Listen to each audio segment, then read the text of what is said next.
Receipt voucher से start करेंगे, जो कि है जब कोई पार्टी हमें पैसा भेजती है, मतलब जब भी हमारे बिजनेस में पैसा कहीं से रिसीव होता है तो ऐसी सभी एंट्रीज को हम इस वाउचर में करते हैं। मतलब सिंपल सा बात है, जब भी हमको कंपनी में किसी भी माध्यम से कैश अपने को क्या मिलता है, रिसीव होता है, तो समझ जाना कि उसका एंट्री रिसिप्ट में होने वाला है। ठीक है, ये रिसिप्ट का कुछ आपका जो डिस्प्ले आता है वो है। ठीक है, यहाँ रिसिप्ट को जब कोई बिजनेस स्टार्ट करता है और टैली प्राइम यूज़ करता है, ठीक है, तो उस टाइम प्रोप्राइटर जो रहता है फर्स्ट इन्वेस्टमेंट अपने बिजनेस में करता है। जब भी कोई व्यक्ति है, ठीक है, अपना बिजनेस स्टार्टअप करना चाहता है तो पहले अपने जेब से पैसा लगाता है कि हाँ भाई इतना पैसा है, मैं बिजनेस में अपना इन्वेस्टमेंट कर रहा हूँ। ठीक है, तो इस टाइम जो देने वाला होता है, जिससे पहला पेमेंट बिजनेस को प्राप्त होता है, वो होता है मालिक। ठीक है, मालिक से ही उसको पहला पेमेंट रिसीव होता है, क्रेडिट हो जाता है देने वाला होता है तो, और पाने वाला जो स्टोर होता है, कैश होता है, वो डेबिट हो जाता है। ठीक है, इस तरीके से और बहुत सारे ट्रांजेक्शन हो सकते हैं, जैसे कि ये शॉप है, शॉप से अगर हमको पैसा प्राप्त होता है, ठीक है, किसी बैंक से अगर हम लोन लेते हैं या किसी मुनीम से अपने को पैसा लेना होता है, तो इस टाइम हम किसी से भी पैसा अगर लेते हैं, रिसिप्ट करते हैं, तो सभी का एंट्री हम रिसिप्ट वाउचर में करेंगे। और देखो दोस्तों, जो भी रिसीव हम पैसा को करते हैं ना, उसके लिए हम खाता तैयार करके रखते हैं ताकि हम उस पैसे को उसमें रख सकें। देखो, कहीं से भी हमको कहीं से अगर पैसा मिलता है तो हम क्या करते हैं, हम या तो उसको पर्स में रखते हैं या तो घर में कहीं भी रख देते हैं। ठीक है, तो इसी तरीके से एक माध्यम आप अपने पास होना चाहिए। जैसे हम टैली प्राइम में 2 खाता बना के रख सकते हैं, एक कैश अकाउंट, दूसरा बैंक अकाउंट। जब भी हमको कैश प्राप्त होगा ना, तो उसको कैश अकाउंट में रख सकते हैं, या वही कैश अगर हमको फ़ोन पे के माध्यम से मिलता है या बैंक के माध्यम से मिलता है, ठीक है, यूपीआई के माध्यम से जब भी हमको पैसा प्राप्त होता है, तो आप समझ जाना उसका एंट्री हम बैंक अकाउंट में ऐड कर रहे हैं उस पैसे को। ठीक है, तो हम लोग किसी से भी अगर अपने को पैसा प्राप्त होता है तो हम इन 2 खातों में उसको अटैच कर सकते हैं। ये खाता तो पहले से तैयार होता है, जो कि हम लेज़र पढ़े होंगे ना, तो ये जो है उस टाइम मैं आपको बताया होऊंगा कि ये कैश अकाउंट जो पहले से बना होता है। टैली बनाने वाले को पता है कि आपको पैसा मिलने वाला होगा, मिलेगा भी और जाएगा भी, तो मिलेगा तो किस में रखोगे पैसे को, तो उसके लिए कैश अकाउंट पहले से बना दिया है। ठीक है, आगे बढ़ते हैं। यहाँ कुछ एग्जाम्पल दिया हुआ है, जैसे जय सिंह ने व्यापार प्रारंभ किया, स्टार्ट जय सिंह बिजनेस। आकाश प्राइवेट लिमिटेड से पैसा प्राप्त हुआ, सोहन कस्टमर से पैसा प्राप्त हुआ, घर का किराया प्राप्त हुआ, ब्याज प्राप्त हुआ, स्टेट बैंक से लोन प्राप्त हुआ। इसमें सभी जगह में हमको क्या मिल रहा है, पैसा मिल रहा है, अपने को बिजनेस में उसको ऐड करके रखना है। ठीक है, ये रहता है। तो इसको हम लोग देखो ट्रांजेक्शन कैसे बनाएंगे। कैपिटल अकाउंट, जो प्रोप्राइटर होता है ना, जो स्टार्टअप करता है, उसको हम कैपिटल अकाउंट के नाम से जानते हैं। उसको हम क्या करते हैं, क्रेडिट करते हैं। क्यों? क्योंकि पर्सनल अकाउंट के हिसाब से देने वाला क्रेडिट होता है और ये कैश हो जाता है डेबिट। ठीक है, आकाश प्राइवेट लिमिटेड हमको क्या है, पैसा दे रहा है, तो वो क्या हो गया, क्रेडिट हो गया, पाने वाला डेबिट हो गया। बिजनेस है मान के चलो, बिजनेस का खाता कैश अकाउंट, तो ये डेबिट होते चला जाता है सभी जगह, ये देखो। और जहाँ से भी अपने को पैसा मिला है, देखो यहाँ आप ध्यान रखना, कस्टमर के सिवा हमारे पास इनकम भी है। यहाँ ग्रुप में ध्यान देना, इसमें कैपिटल अकाउंट आया तो कैपिटल का तो कैपिटल अकाउंट ग्रुप बनता है। आकाश प्राइवेट लिमिटेड है, इसमें ध्यान देना, आकाश प्राइवेट लिमिटेड एक डेप्टर, क्रेडिटर या लोन लाइबिलिटी या डायरेक्ट इनकम या इनडायरेक्ट इनकम, इसमें ये ऐड होता है। जैसे कि आकाश हमारा एक कस्टमर है, कस्टमर से अगर हमको पैसा प्राप्त होता है तो उसको हम सेंट्री डेप्टर बोलते हैं। ठीक है, इनसे हमको पैसा प्राप्त हो सकता है। हाउस रेंट, जो हाउस रेंट हमको मिलता है उसको हम लाभ और हानि में रखते हैं, तो उसको इनडायरेक्ट इनकम या डायरेक्ट इनकम के सेंस में रखते हैं। ठीक है, इंटरेस्ट रिसीव हो रहा है तो इसमें कोई व्यक्ति का तो नाम नहीं है, कस्टमर हम इसको बोल नहीं सकते, तो ये क्या हो गया, इनडायरेक्ट इनकम हो जाता है। ठीक है, स्टेट बैंक से अगर हम लोन लेते हैं तो इसको लोन लाइबिलिटी के ग्रुप में रखते हैं। तो आप मान के चलना, आपको याद ही रख लेना है, इसको याद कर लेना है।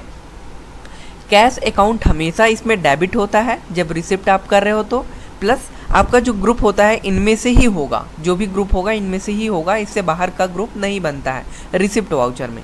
ठीक है, चलो अब ये जो है थ्योरी हम पढ़ा दिए। थ्योरी पढ़ने के बाद हम क्या करेंगे, थोड़ा सा प्रैक्टिकल करके देखते हैं।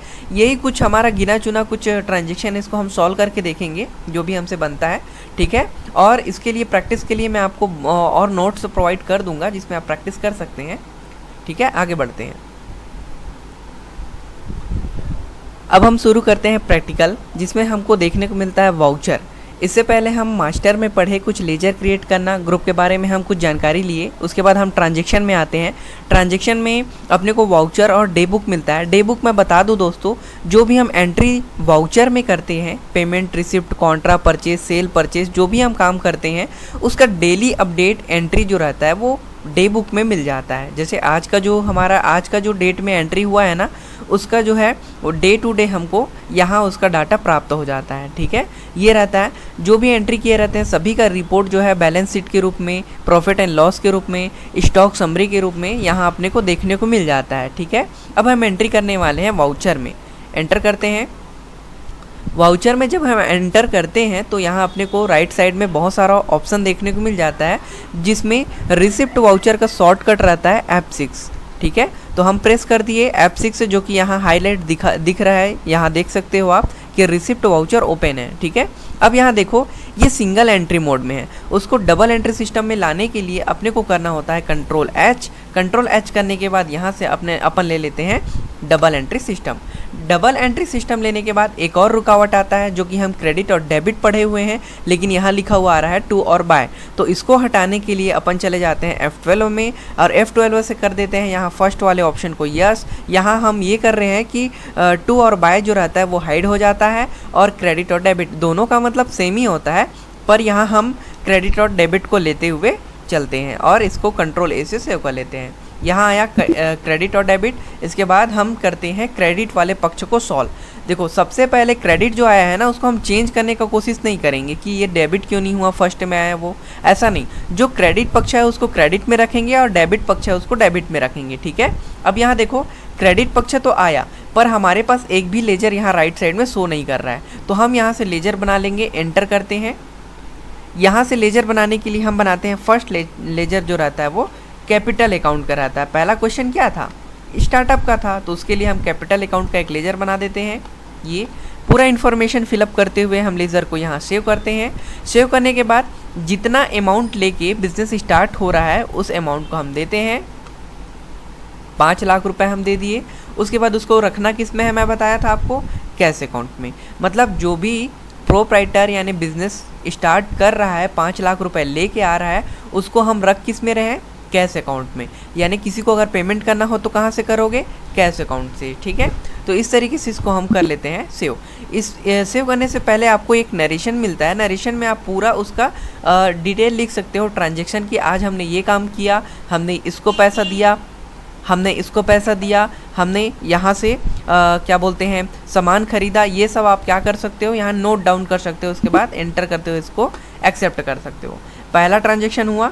दूसरा ट्रांजैक्शन में आपको आकाश प्राइवेट लिमिटेड से पैसा लेना था। ठीक है, तो हम बना देते हैं यहाँ आकाश प्राइवेट लिमिटेड। दोस्तों यहाँ से डायरेक्ट अगर लेज़र आपको क्रिएट करना है तो उसके लिए रहता है ऑल्ट सी में हम चले जाते हैं। यहाँ लिख लेते हैं आकाश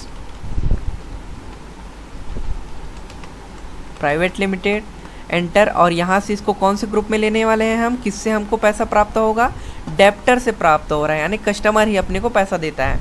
तो इस बीच में हम यहाँ 2000 रुपये लिख लेते हैं। 2000 रुपये दे रहा है ऑन अकाउंट में, यहाँ लेते हुए इसको कैश अकाउंट में हम ऐड कर देते हैं। दोस्तों मैं आपको बताया था कि अगर कैश अकाउंट में अगर आपको पैसा नहीं रखना है तो यहाँ बैंक कर सकते हो। तो हम यहाँ एक बैंक के अकाउंट भी बना सकते हैं। यहाँ जैसे मैं बना दिया SBI का बैंक बना देता हूँ यहाँ ये, और बनाते हुए इसको मैं बैंक अकाउंट अगर ले लेता हूँ तो मैं अपना पैसा एक बैंक अकाउंट के खाते में रख सकता हूँ। यहाँ देखो ये एंटर करते हुए हम इसको एक्सेप्ट कर सकते हैं। यानी ऐसा बात हो जाएगा कि आकाश प्राइवेट लिमिटेड ने हमारे बैंक में पैसा ट्रांसफ़र किया और बैंक हमारा डिपॉजिट डेबिट हो गया। ठीक है, देने वाला तो क्रेडिट होगा ही। हम इसको चेंज कर सकते हैं, क्रेडिट पक्ष को यहाँ कैश ले सकते हैं या बैंक। इसको सेव करते हैं। तीसरा था सोहन से अपने को पैसा प्राप्त होगा। सोहन, यहाँ सोहन तो है नहीं तो फिर से हम बना लेते हैं सोहन, सेंट्रिक क्रेडिटर बना लेते हैं इसको, सॉरी डेप्टर बना लेते हैं। एक्सेप्ट करते हैं। अमाउंट देते हैं हम यहाँ 5000 रुपये, एंटर करते हैं और इसको रखते हैं हम कैश अकाउंट में। दोस्तों देखो 5 लाख रुपए से स्टार्टअप हुआ था, उसके बाद कुछ अमाउंट जुड़ा, उसके बाद फिर कुछ अमाउंट जुड़ा, तो 5,07,000 के करीब कुछ अमाउंट हो चुका है। अब इसके बाद हम इसको एक्सेप्ट करते हैं। ये ट्रांजेक्शन हुआ। हाउस रेंट अगर अपने को प्राप्त हुआ तो उसका एंट्री कैसे करेंगे, हाउस रेंट का बनाएंगे।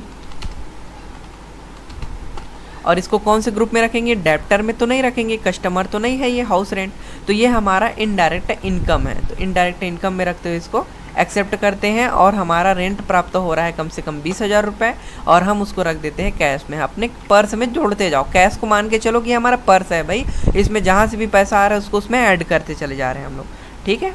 उसके बाद इंटरेस्ट रिसीव है, बैंक से लोन लेने का रहता है। जैसे देखो अगर अपने को बैंक से लोन लेना है तो हम क्या कर देते हैं, यहाँ हम बना देते हैं पीएनबी से लोन लेना है अपने को, तो इसको हम रख देंगे लोन लाइबिलिटी में। एक ग्रुप है आता है ना लोन लाइबिलिटी का, उसमें हम रख देते हैं। रखने के बाद जितना आपको लोन चाहिए उतना आप अमाउंट टाइप कर दो और उसको रख दो कैश। कैश में आपका जो भी लोन लिए रहोगे सब ऐड हो जाएगा, ठीक है। इस तरीके से आपको रिसिप्ट में एंट्री करना है, ठीक है। रिसिप्ट का एंट्री तो यहाँ कंप्लीट होता है। आज का क्लास हमारा यहाँ पूरा होता है। नेक्स्ट क्लास में हम लोग पेमेंट के बारे में जानने वाले हैं दोस्तों। तो मैं चाहूँगा कि अगर आपको ये वीडियो अगर अच्छा लगता है, आपको समझ आ रहा है, आपके लिए यूज़फुल है, तो ज़रूर इसको लाइक करें, सब्सक्राइब करें और पूरा वीडियो ज़रूर देखें दोस्तों। Thank you so much.